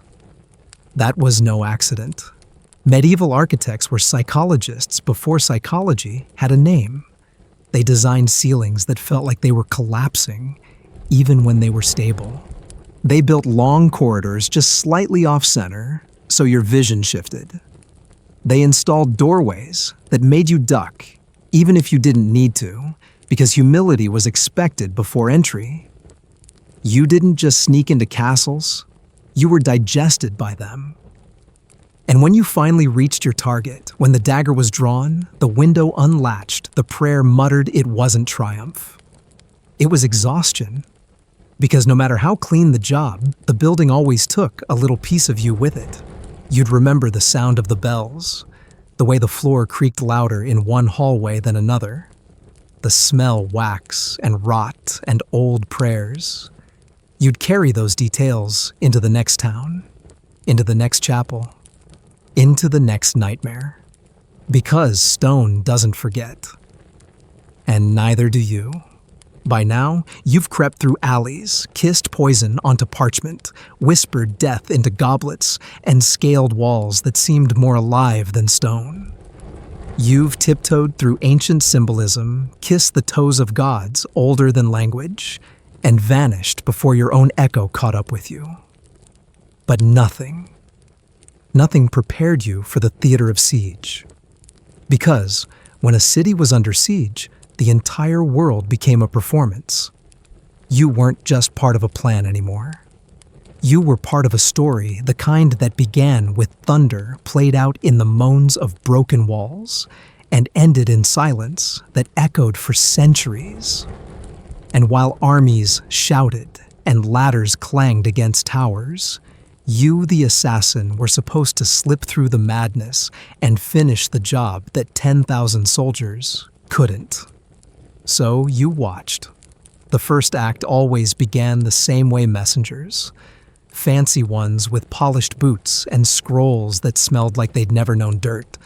They stood outside castle gates reading declarations like they were actors on opening night. They'd shout the demands of the besiegers: surrender your city, your treasure, your pride.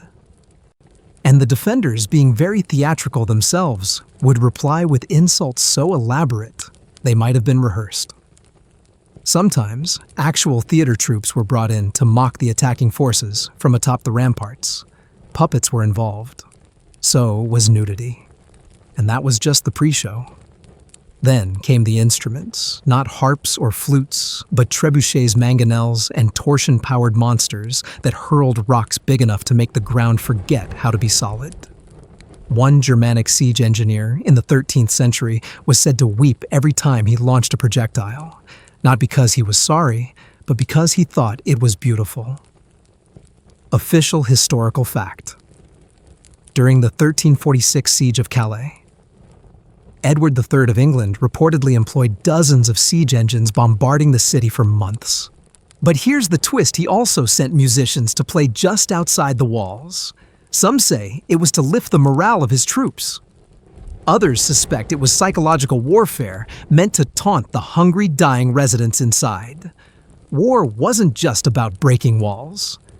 It was about breaking hope.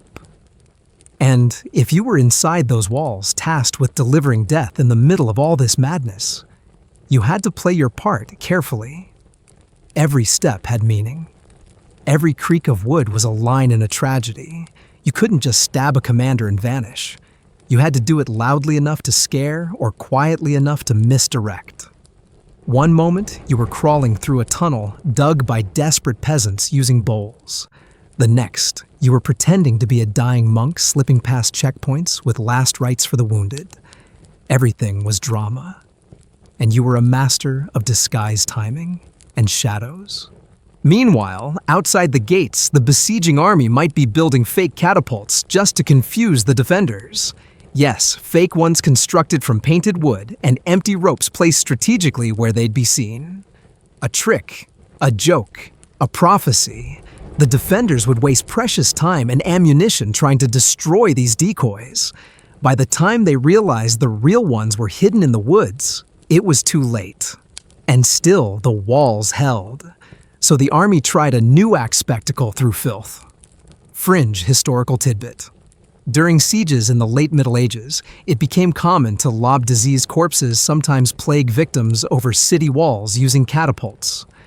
The goal wasn't just infection. It was terror. The sound of something once human hitting a roof wasn't something you ever forgot. And then came the smell. It spread faster than arrows. It clung to the air like a warning. Even you, seasoned as you were, had to cover your mouth with vinegar-soaked cloth. In some accounts, defenders hurled the bodies back. One chronicler from the Siege of Thun 1384 described a grotesque tug-of-war. They catapulted corpses over the wall, and we catapulted them back. It became a kind of dance. And here, you were stuck in the middle. Inside the city, food ran out. Dogs vanished first. Then cats. Then rats became valuable. Bread was dust. People made soup from leather boots, scraped walls for old mortar-chewed candle wax like it was candy. And all the while, you were trying to get close to a target who might have already gone mad, or died of dysentery, or simply walked into a courtyard and exploded from a well-placed stone. But your job didn't stop. If anything, the chaos gave you cover. Who would notice a shadow moving through the rafters when a fire had started in the stables? Who would track a figure in black robes when the bishop had just been decapitated by falling masonry? Siege was your canvas. You just had to paint quietly. Now here's where things got tricky. Sometimes the city didn't fall to starvation or force. Sometimes it fell to ideas.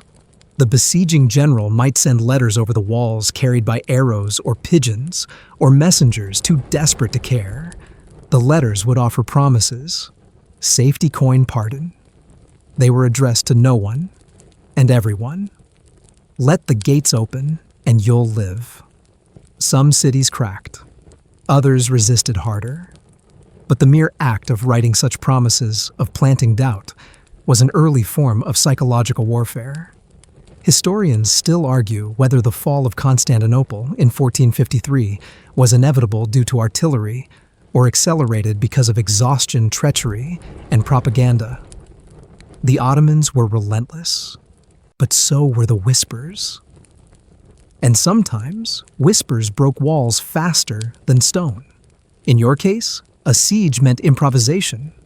You'd plan to poison a commander only to discover he hadn't eaten in days. You'd plan to slip into a chapel only to find it full of weeping refugees. You'd plan to vanish after the act only to realize the gate you memorized was now rubble. So you adapted. You disguised yourself as a corpse once, covered yourself in ash and stink, let flies crawl on your face while guards dragged the bodies out. You held your breath for over a minute while someone muttered a prayer for your soul. When the cart hit a rock, you didn't even flinch. And when they dumped you into a pit outside the walls, you crawled out at midnight and made your way back to camp, covered in filth, alive. And you laughed, because this somehow was the part of the job no one ever told you about. The part where you had to outlast the story. Some sieges lasted months, some years. The siege of Kenilworth Castle in 1266 lasted nearly 6 months, and it wasn't even a royal palace, just a stubborn rebellion. Food ran out, tempers ran hot, rain turned to rot. You learned to live with mildew in your boots and lies in your mouth. You weren't just trying to kill anymore. You were trying to survive the performance. And when the gates finally broke, when the walls cracked and the horde poured in, when metal screamed and flesh tore, you weren't a killer anymore. You were just one more player in the final act. Sometimes you escaped. Sometimes you didn't. But either way, your name wouldn't be in the victory songs. No one wrote ballads about the man who poisoned the water source or silenced the gatekeeper. They sang of knights and banners, of final charges and glorious falls. Your glory was the silence you left behind. And if someone told the tale right, they'd mention you only in passing. And on the eve of the third moon, a miracle occurred. The western tower gate opened, and no one knows how. You smiled, because you knew. And the city would never tell.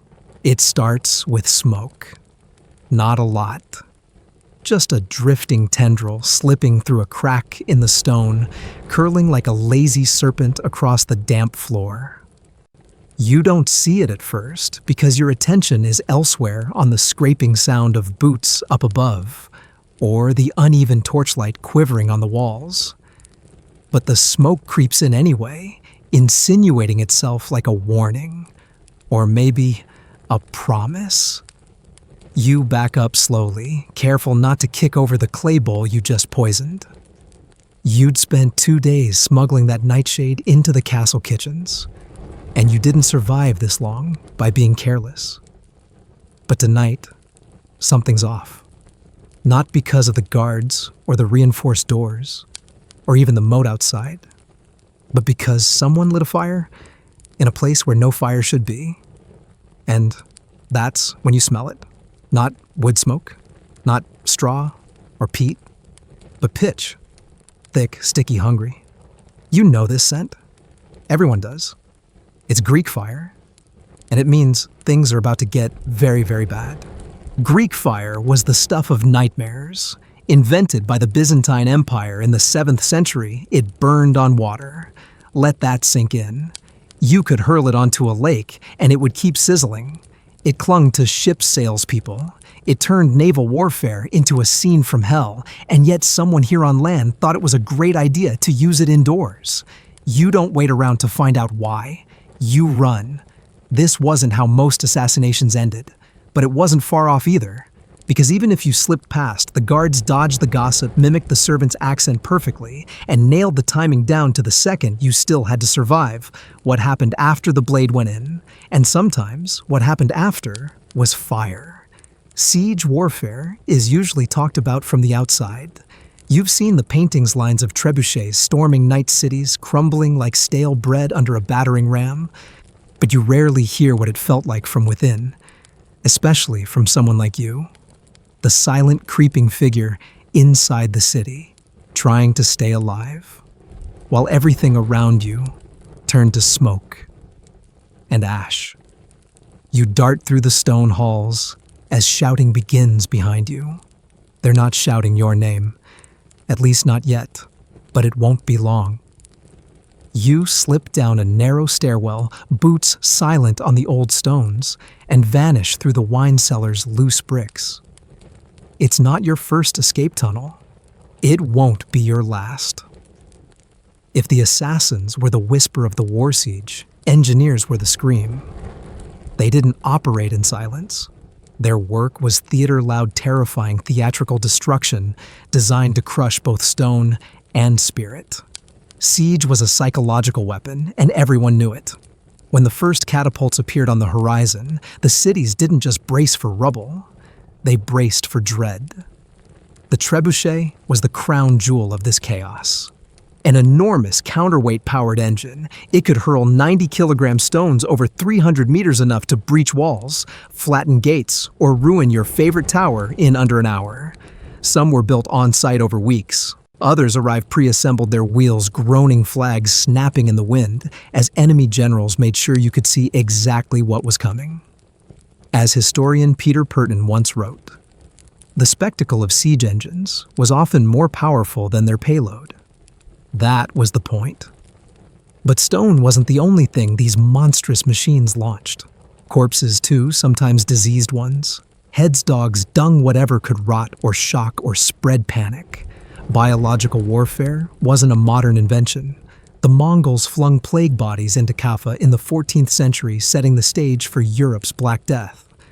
And during a siege, the line between battle and performance blurred. Every moment was part of the script. You've heard it all before. They'll never breach the wall. This city has held for 100 years. We've reinforced the gate with oak beams and prayers. But oak doesn't burn slower when soaked in pitch. And prayers don't stop a siege tower once the gangplank drops. Speaking of which, the towers. Massive rolling fortresses, some 3 stories tall, armored in hides and wet cloth to resist fire.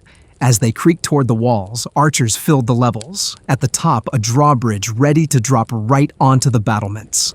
It was like building a wooden skyscraper just to shove it into someone else's house. And once it hit, you'd better hope your sword arm held. But it wasn't just the machines. It was the tricks, the tunnels.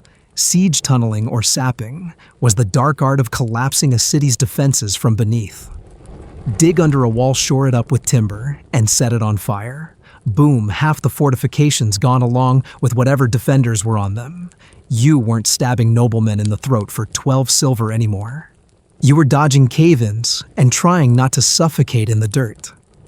If you were inside the city when it began, you learned to listen for hollow knocks from below. That meant someone was coming slowly, methodically, with a pickaxe and bad intentions. And if they came through well, it wouldn't be with tea and biscuits. Now, as the fire climbs the far staircase, you remember another fun fact. Some sieges didn't end with the gates falling. They ended with everyone inside being slaughtered. Because if you made an army wait too long, if you resisted too well, or killed the wrong general's cousin, the final breach wasn't followed by mercy. It was followed by blood. There's a reason the phrase, "no quarter" existed, which is why you keep running. Not because you fear death exactly, but because you're not done yet. History books don't mention assassins much. They prefer kings, treaties, and wars. But look between the lines behind the sudden deaths, the shifted alliances, the whispered betrayals, and you'll see shadows moving. You'll see people like you. People who walked through fire, not around it. Even today, historians debate the details. Did Greek fire really contain petroleum? Was saltpeter part of its recipe? Or was it something else entirely, perhaps quicklime or sulfur? No one knows for sure. The formula was a state secret guarded as fiercely as any crown jewel. And when the Byzantine Empire fell, so did the secret. The mystery remains. Just like you. Eventually, you reach the river gate. It's not much, just a rusted grate over a drainage ditch, but it's enough. You slip into the water teeth chattering and let the current carry you beyond the burning city. You don't look back. You never do. And as the flames fade behind you, you wonder just for a moment how many others didn't make it. How many assassins were swallowed by fire, by betrayal, by a world that never wanted to remember them in the first place. You were a ghost before the siege. Now you're smoke. You never thought your life would come to this, moving through silent ruins in boots soaked with someone else's blood, ducking under an archway built by stonemasons who believed in God geometry and vengeance. You're not thinking about legacy or redemption, or how your name might echo in history books someday. You're just thinking, keep breathing, don't stop, don't be seen. And that, ironically, is what makes you memorable. Because while kings erect statues and generals write treaties, your kind, silent, disposable, and rarely sober, leave behind a different kind of legacy. One that smells faintly of iron and candle wax. A legacy built not on glory, but on absence. You were never meant to be remembered. And yet, here we are. Let's slow down just a moment. Let the boots pause, the dagger cool. We've trudged through a lot tonight. From the rat-infested inns, where you lied about your name, to palaces that bled secrets with every echoing footstep. We've seen how rumors could kill you faster than arrows, and how queens like Olympias didn't need a blade to destroy an empire, just a prophecy and a spine of steel. And now, in this final stretch, it's time to answer the only question that really matters. What happens when the assassin survives? Most didn't, of course. Their stories ended in silence. A cold floor, a snapped neck, a whisper that died before it reached the next room. But just a few slipped past the guards, made it to the woods, traded their cloak for something less bloodstained, and vanished. Not into paradise, but into myth. That's when things got really complicated. Because now, you're no longer just an assassin. You're a story. Some say you crossed the sea and became a mercenary in some foreign court, whispering threats in a new language. Others claim you took up the hood again, training a new breed of killers in the mountains. Some even whisper that you turned your back on death, entirely became a monk, a healer, a ghost with a scarred face, and a vow of silence. Are any of these true? No. Or maybe yes. That's the thing about stories, they don't need to be accurate, just useful. But you, the real you didn't become a legend. You became a memory, a caution. The servant girl says your name when the shadows shift wrong. The baker swears he saw your face once just before the fire. The knight won't touch his wine unless he's seen the cup poured. And somewhere deep in a noble house, a child hears the tale and shivers. Don't disobey the Duke. Remember what happened to Lord Ulrich and the man who did it. We're not just spinning bedtime tales here. There are historical records, uneven, yes, and often tangled in politics, but real. For instance, the infamous Sicarii, a splinter Jewish faction in Roman Judea, were among the earliest documented political assassins. They operated in broad daylight, hiding daggers in their cloaks to strike Roman sympathizers during public gatherings before melting back into the crowd. Roman historian Tacitus mentions them not with flair, but with dread. He didn't call them heroes. He called them terrors. More medieval parallels emerge later, particularly with the Hashashin, a real group operating during the Crusades. Led by Hassani Sabi from their mountain fortress in Alamut, these assassins weren't just legend. They were feared by both Christian crusaders and Muslim rulers. Marco Polo, though prone to exaggeration, claimed they were drugged into loyalty and trained to kill with religious zeal. Whether you buy the hashish loyalty myths or not, one thing is clear: these men weren't glamorous. They were pawns, deniable assets, ghosts with a return address. One wrong move and they weren't buried, they were erased. But what about the freelance types? The lone dagger men without a creed? History mostly forgets them. Or worse, remembers them incorrectly. They get written into ballads as noble rebels, or twisted into monsters with no morals. Rarely is the truth acknowledged. Most we're just trying to get out. Out of debt, out of hunger, out of reach. That's the problem with surviving in a world built on blood. No one trusts you once you've walked away. You want a quiet life?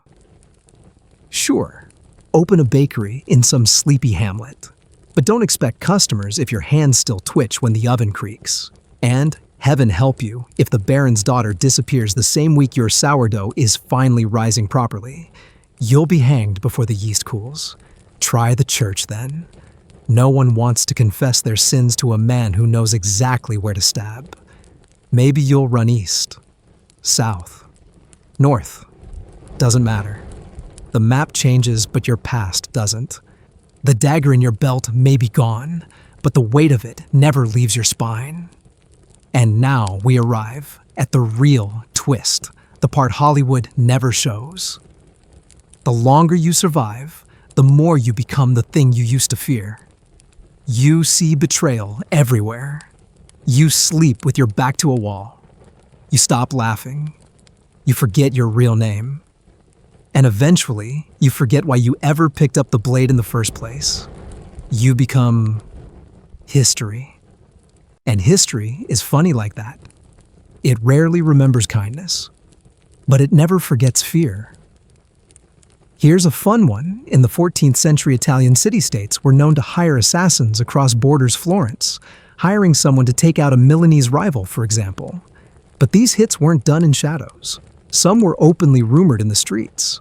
One killer hired to eliminate a rival banker was reportedly paid with not money, but cheese. A wheel of Parmesan, to be precise. Because in some parts of medieval life, death was just another transaction. And sometimes, dairy was more liquid than gold. So here's where we land. You didn't get a statue. You didn't get a name carved on a cathedral arch. But you did get remembered. Barely. Uncomfortably. As a shape in the dark. As the reason guards double-check locks. As the whispered phrase in candlelight, "Don't make him angry." You know what he used to be. And that somehow is a kind of immortality. Historians still argue whether early assassins like the Hashashin were religious fanatics acting out of faith or mercenaries exploiting ideology for survival.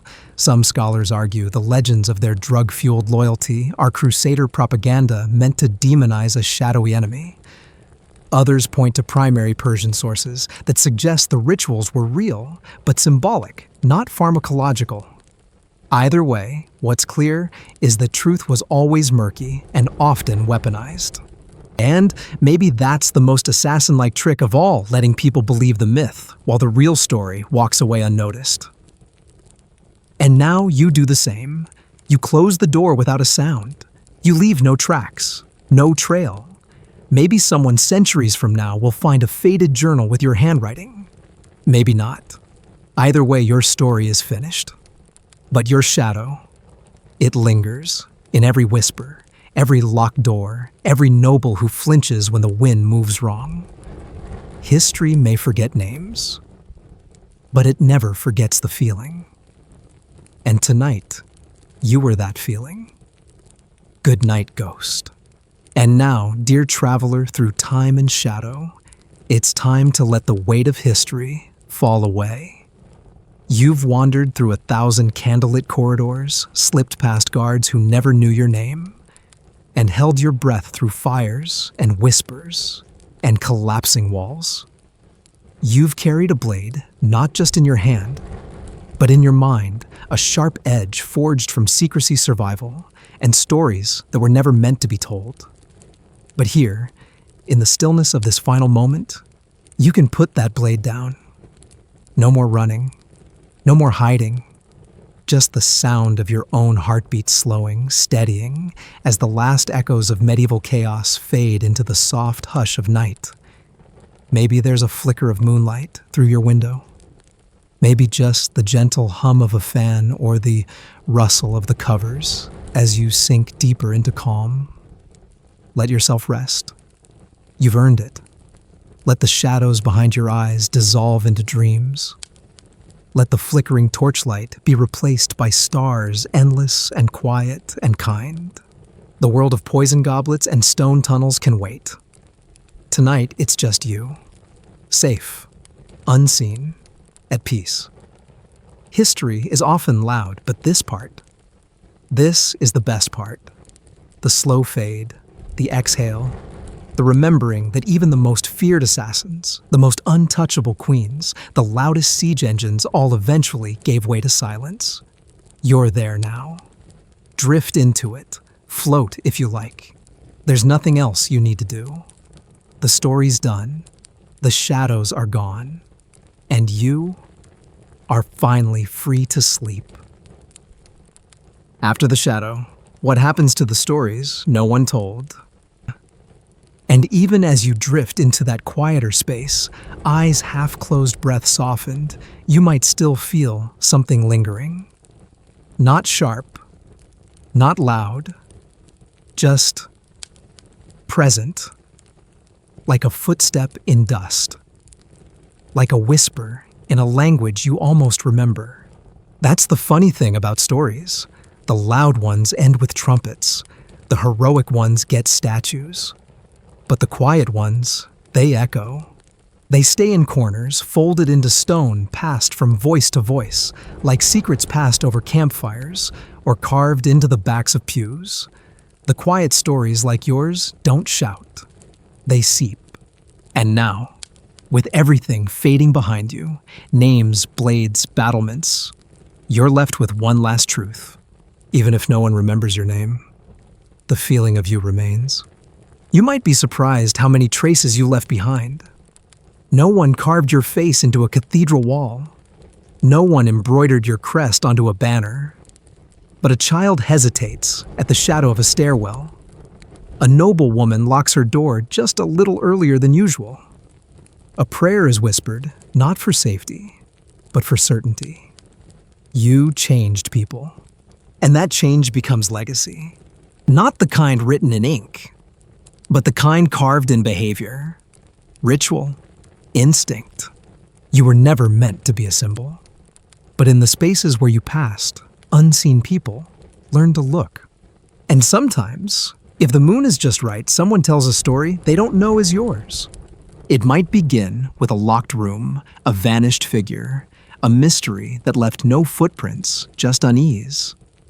And the listener might lean in wide-eyed whispering, "It was like something out of legend." And it was. Not because it was true, but because it could have been. The most powerful myths aren't born from facts. They're born from plausibility. You didn't ask to be myth, you just didn't want to die for nothing.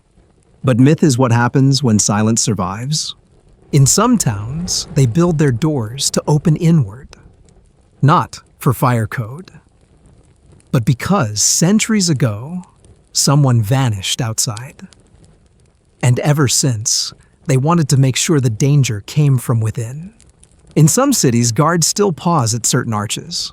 Not because they expect trouble, but because, once long ago, someone didn't. And somewhere in a dusty archive, a scroll lies unsigned. The ink has faded, but the gap where your name should have been is still visible. Someone once recorded what you did, and then thought better of it. That blank space, that's you. People like to think of history as clean lines. Kings did this. Armies marched there. But really, history is patchwork stitched together by guesses lies, and whatever the survivors remembered just well enough to pass on. You were the piece no one quite knew where to place, so they left a hole in the quilt. And now that hole keeps catching the light. You might wonder, why does this matter? You're gone, long gone. But the truth is, someone still follows your path. Not with blades, maybe. Not in stone towers or blood-streaked tunnels. But in their own way. There's always someone walking the edge of the map. Always someone playing the silent role in someone else's drama. The delivery driver no one notices. The cleaner who hears more than they should. The quiet one in the back, who watches, not judging, just recording. They're not assassins, not exactly. But they know what it means to be invisible and powerful. You'd like them, probably, and they'd never say your name out loud. But they'd recognize your shadow when it passes. So sleep now if you haven't already. Or drift a little further into that space where memory folds into dream and time becomes soft at the edges. You've earned that, haven't you? After all the years, the roads, the faces you borrowed, and the ones you lost. After all the silences you filled, even if they never sang songs about you, they still remember, even if they don't know it.